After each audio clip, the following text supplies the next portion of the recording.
Back on Get Up, bottom of the hour. 3 weeks remain in the NFL season, so we've got 3 big questions that we need answered. Jeff, what is your big question the rest of the regular season? Can the Bills win out? Listen, this team would be 5-game win streak, a hot team.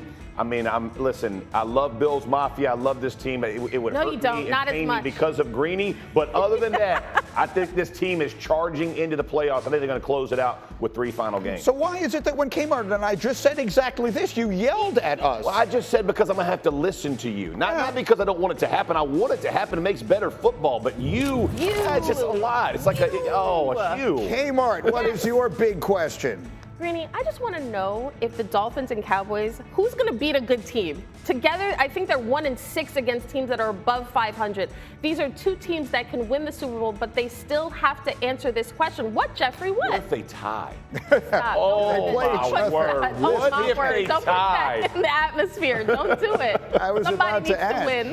One of them has to do it this weekend, but as Jeff says, maybe not. Swagger, what is your big question down the stretch? Is this the same old Cowboys that we've come in and watched win 12 games, 2 seasons back to back, and end up in the playoffs and down the stretch and not ready to get it done and not be playing at your top level? We've seen this team have a tremendous amount of success. The question for me before the season was about the moments. Well, all of the moments are here leading into the playoffs, and when you get into the playoffs, the first test was failed miserably in Buffalo. So let me ask, I'm so glad, Marcus, to have you here. I've been waiting all week to ask you this question. I've got people saying to me, oh, Greeny, it's about the road. They can't win on the road. They can't play on the road. They can't do this. They can't do that.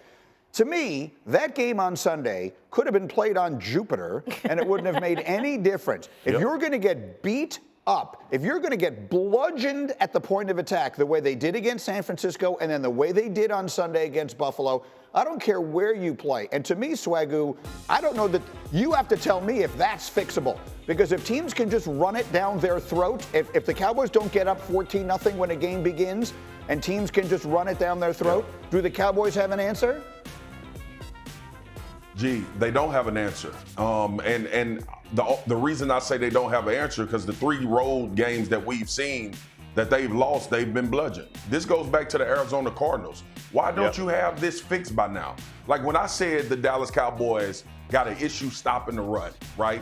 And everybody gets on me and Jeff for talking about the line of scrimmage because we all want to talk about quarterbacks and dudes on the outside. But once people find out that they can do this to you, this is what's going to happen.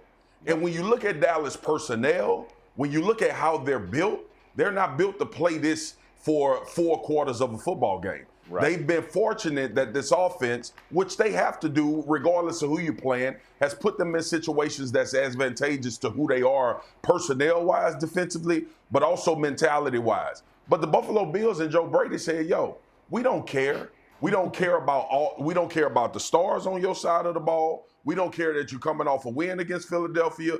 The tape that we've watched this season, the times you haven't had success, people decided to make it a brawl, and you have not responded. That's exactly what has happened to the Cowboys in the playoffs as well. So we shall see. But to me, that Buffalo game looked like the same old Dallas Cowboys with the same kryptonite of not being physical enough and the right mentality to win the Super Bowl.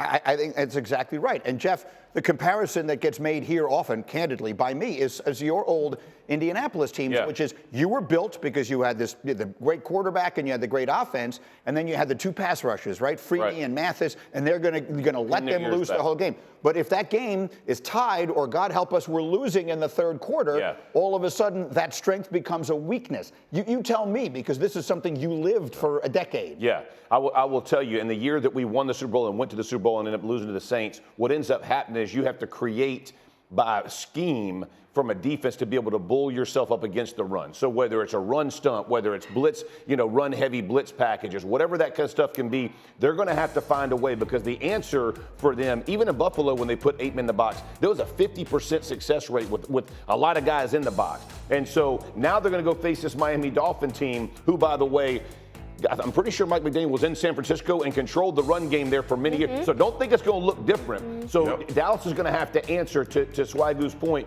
Can we line up, play physical, and obviously Hankins not being there matters, but at some point it has to be a mentality that really changes for this football squad. And that's the thing with this. Sorry, Swaggo. This is the thing with the Cowboys. It's a mentality. When we talked about the 49ers earlier, they want to play bully ball. On offense, they want to bring smoke to you, and that's sort of the difference. I don't think the Cowboys are dead in the water. I don't think they are too talented a roster.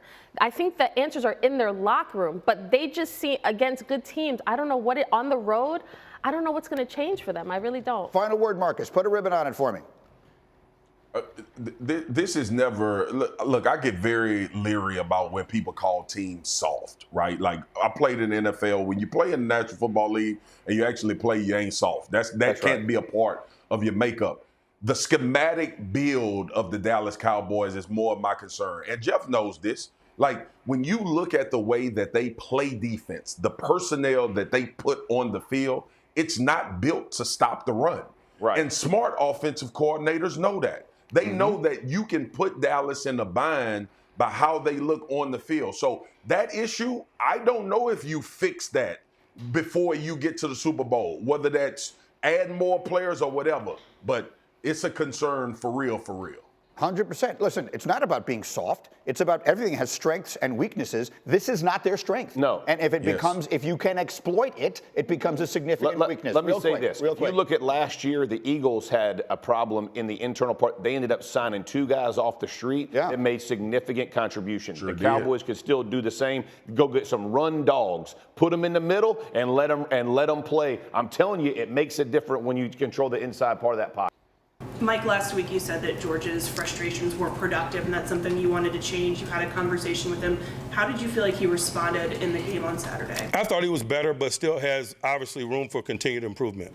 Mike, there was a play where Jalen Warren was rushing down to the goal line and George Pickens wasn't finishing a block there. Is there a discipline or an effort that you have to get more out of him and other? That's one of the examples that I'm talking about in terms of still obvious room for improvement. And Pickens made a point to say the criticism he's receiving, it's created by the media. Mike Tomlin is not in the media. He's the head coach. This is not, you're putting it on film. This is not anybody criticizing you because we don't think you're a great player. In fact, we know you're a great player. You are talented. But everybody else, like you're saying, to your point, 10 other guys are trying to do their thing. You need to do yours. We got Marcus back. So go ahead, big fella, pick it up. We lost your signal.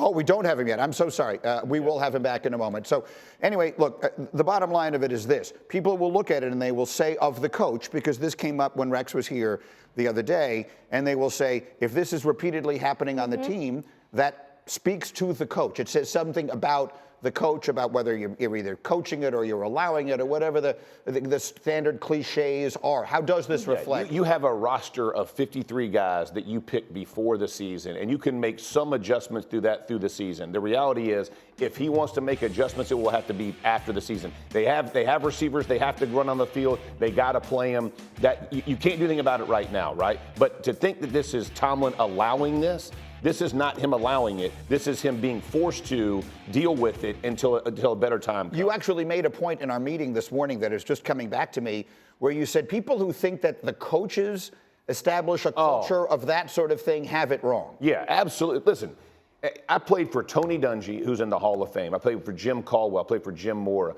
I played for Mike McCoy. Coaches do not set culture. I mean, like the idea, they set a structure in place for coaches, for the system, for the schemes, for all those things. Your culture is created in your locker room. And that's why people always talk about what is the locker room really like. Peyton Manning set culture in the Colts locker room. Tom Brady set culture in Tampa's locker room, in New England's locker room. Peyton in Denver. When you see what guys, Drew Brees set that, they set it, and then there are other guys in that locker room that hold it to a different level or a different level of accountability. And you can call guys to the carpet of, hey, this is not accepted. And when you bring someone from the outside in, they either get involved and buy into the culture, or you get them and move them out, because they just don't want to be a part of your team. That was Tony Dungy's mantra, right? Like, I don't dislike you. You're just not a Colt. You're not made for us. and I think when people go, hey, it's the coach ain't out there, y'all. Like, I hate to break your heart. Coach ain't buckling up. He ain't walking between them white lines. He's trying to give you the best plays, but execution and culture is designed by players. But there's a leadership void on offense. Facts. That's the problem in Pittsburgh. Defense, they're set. When you got Minka Fitzpatrick talking about guys need to be accountable, they need to do your job. On offense, that's missing.